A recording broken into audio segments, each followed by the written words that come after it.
दगडूशेठ हलवाई गणपती म्हणजे या सगळ्या महाराष्ट्राचं समस्त हिंदू बांधवांचं एक श्रद्धास्थान आहे आणि दगडूशेठ हलवाई गणपतीच्या आशीर्वादाने सातत्यानं महाराष्ट्राचं कल्याण होत आलं. परंतु येणाऱ्या काळात सुद्धा या महाराष्ट्रात शेतकऱ्यांचं बळीचं राज्य आलं पाहिजे. या महाराष्ट्रातील तरुणांची बेरोजगारी हटली पाहिजे. या महाराष्ट्रातली माता भगिनी सुरक्षित राहिली पाहिजे आणि हे सगळं करण्यासाठी शक्ती या महाराष्ट्राला मिळू दे अशा प्रकारची मनोकामना या श्री गणेशाच्या चरणी व्यक्त केलेली आहे. आणि निश्चित श्री गणेश हे सगळं केल्याशिवाय राहणार. संभाजीनगरमध्ये लाडक्या बहिणी योजनेत अनेक मुलींचे फोटोऐवजी मुलांच्या फोटोऐवजी फोटो लावले मुलींचे मुलांनी असा प्रकार सुरू झालाय. अनेक आरोप प्रत्यारोप आता असं कानावर येतंय. प्रत्येक योजनेमध्ये असे खोडा घालणारे आणि त्याचा मिसयूज करणारे लोक असतात.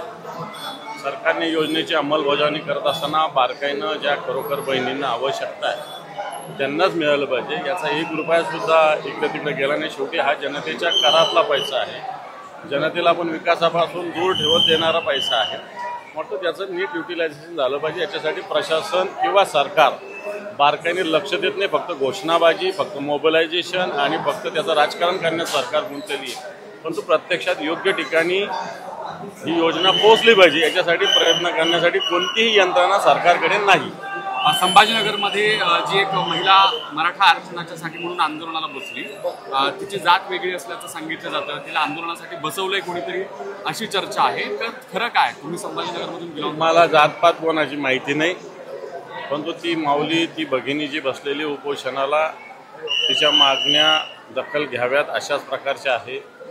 कारण महाराष्ट्रातला मराठा आणि मराठवाड्यातला मराठवाडा हा हैदराबाद निजामाच्या अंडर असल्यामुळं त्या अखत्यारीत होता आणि तेव्हा मराठवाड्यातल्या मराठ्यांना वेगळा न्याय लावला गेला पाहिजे अशा प्रकारची मागणी तिची आहे. मला वाटतं तिची मागणी काही वावगी नाही. तसंच भाजपचे आमदार आहेत राऊत, तेही आंदोलन करतात. तर हे ठरवून केलं जाते असं वाटतं का तुम्हाला? भाजपचे आमदार राऊत म्हणजे निवडणुकीच्या समोरचा देखावा आहे. कारण त्यांनी मनोज जरांगे पाटलावर ज्या पद्धतीनं टीका टिप्पणी केली त्यामुळे मराठा समाज त्यांच्या विरोधात एक तीव्र भावना मराठा समाजाच्या आहे. कारण म्हणून या भावनाला खऱ्या अर्थानं काहीतरी कुठंतरी थोडंसं कमी जास्त करण्यासाठी राजा राऊत हे उपोषण करतात, आंदोलन करतात. मला असं वाटतं ही सगळी फक्त दिशाभूल करण्याचा हा प्रकार आहे. सरकार तुमचं आहे, केंद्रात आहे, राज्यात आहे. सत्ताधारी पक्षाच्या आमदारांनी आंदोलन करण्याची गरज नाही. शंभूराज देसाई आता म्हटले की मुख्यमंत्री एकनाथ शिंदे ठरले पाहिजे असं सातत्याने बापाला घातले आणि तुमची आता भेट झाली, काय बोलले? हे पण मी गणेशाच्या दारात आहे. शंभूराजे देसाई भले आमचे आणि त्यांचं राजकीय विरोध असेल पण त्या गणेशाच्या दारात असल्यामुळे मला असं वाटत नाही राजकीय काही बोलण्याची गरज आहे. त्यांनी गणेशोत्सवाच्या मला शुभेच्छा दिल्या, मी त्यांना शुभेच्छा दिल्या. परंतु त्यांनी जी इच्छा व्यक्त केली ती पूर्ण बिलकुल होणार नाही असं या महाराष्ट्रातील जनतेनं ठरविलेलं एवढं नक्की.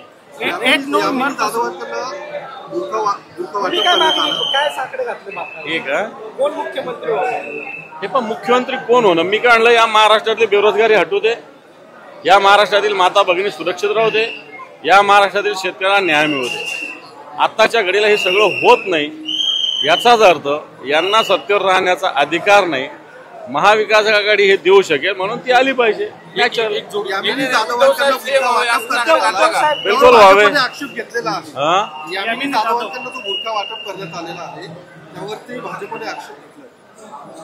आता भाजपान ते एकच आहे ना, बुरखे वाटा आणखी टोप्या वाटा, त्याला काय फरक पडणार? ते स्वतःला फार म्हणतात. आम्ही त्याच्याविषयी टिप्पणी करावे असे कार्यक्रम, परंतु फक्त निवडणुकीच्या हेतून करू नये. त्याच्यात शुद्ध समाज भावना असावी. परंतु तुमचं शुद्धता दिसत नाही.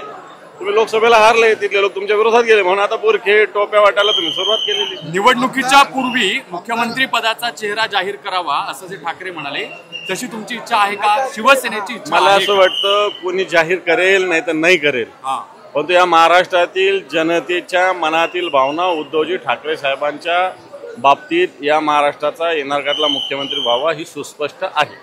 1 नोव्हेंबरला 100 जागा फायनल केल्या तुम्ही? मला नाही माहिती. 1 नोव्हेंबरला आईचं नाव 7 बाऱ्यावर चढवणार आहे. आता लाडकी बहीण योजना झाली, आता आईचं नाव. मला असं वाटतं हे ऑलरेडी आपल्या याच्यात हे झालेलं आहे. 1 नोव्हेंबर तारीख उलट त्याला उशीर झालेला आहे. या गोष्टी मागच्या मार्च महिन्यातच झालेल्या आहे. सरकारने तसा निर्णय घेतलेला आहे आणि तो निर्णय चांगला आहे.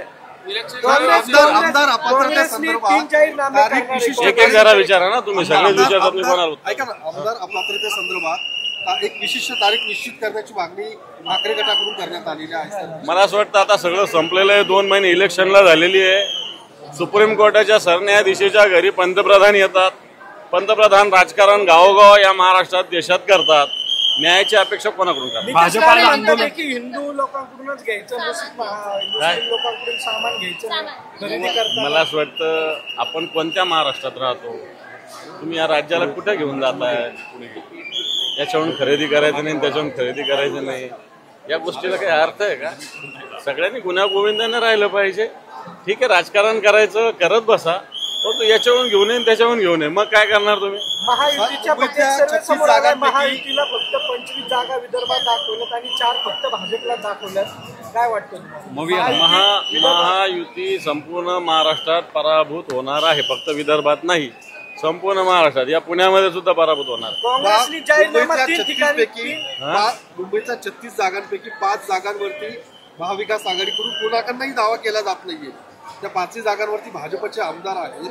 मला वाटतं आम्ही त्या बैठकीत असतो, आम्हाला माहिती नाही. तुम्हाला कुठून 5 जागा माहिती झाल्या? मला नाही माहिती. काँग्रेस 3 वेळा जाहीरनामा प्रसिद्ध करणार आहे. राज्यस्तरीय, जिल्हास्तरीय, तालुकास्तरीय असं काय आहे? चांगले शिवसेना जे नसतं. सगळ्या महाराष्ट्राचे प्रश्न समान आहे. एकत्रित या महाराष्ट्राचा प्रश्न असावा. बाकी उमेदवार ज्याचा त्याचा वचननामा करत असतात. तुम्ही म्हणाले की उद्धव ठाकरेंनी मुख्यमंत्री व्हावं अशी इच्छा आहे, पण तुम्हाला वाटत नाही की यामुळे वाद होतील मवियामध्ये? माझी इच्छा, मी शिवसैनिक आहे, मला कोण थांबवू शकतो? नाही ना, निवडणुकीच्या अगोदर चेहरा जाहीर करण्याचा जो मुद्दा आहे. माझी इच्छा आहे, या महाराष्ट्रातील जनतेची इच्छा आहे, शिवसैनिकाची इच्छा. याला कोण थांबवणार? महाविकास आघाडीचे करते धरते शरद पवारांच्या डोक्यात उद्धव ठाकरे नाही मुख्यमंत्री म्हणून असं शरद पवार आपल्याला बोलले का? असं देवेंद्र फडणवीस देवेंद्र फडणवीस काही सांगेल तो, की आमच्या पक्षात आहे का? देवेंद्र फडणवीस आमच्या पक्षात आहे का? तुम्ही विरोधी पक्ष नेते आहेत. अनेक ठिकाणी आरोग्य यंत्रणा कोलमडली, ससूनमध्ये औषधं भेटत नाही, किट उपलब्ध नाहीयेत. ससून मध्ये जी माझ्याकडे काही व्हिडिओ झाले तुमच्या चॅनलचे, लोकांना नीट उपचार मिळत नाही, लोकांना बेड मिळत नाही, लोकांना औषध मिळत नाही. या महाराष्ट्राची आरोग्य यंत्रणा, मग आरोग्य मंत्री असेल, वैद्यकीय शिक्षण मंत्री असेल, बदल्या, टेंडर्स आणि आता जाता जाता पुढे ते येणार नाही याचा विश्वास असल्यामुळं मला असं वाटतं ते त्याच्यामध्येच लागलेले. जनतेच्या आरोग्याशी यांना घेणं देणं नाही.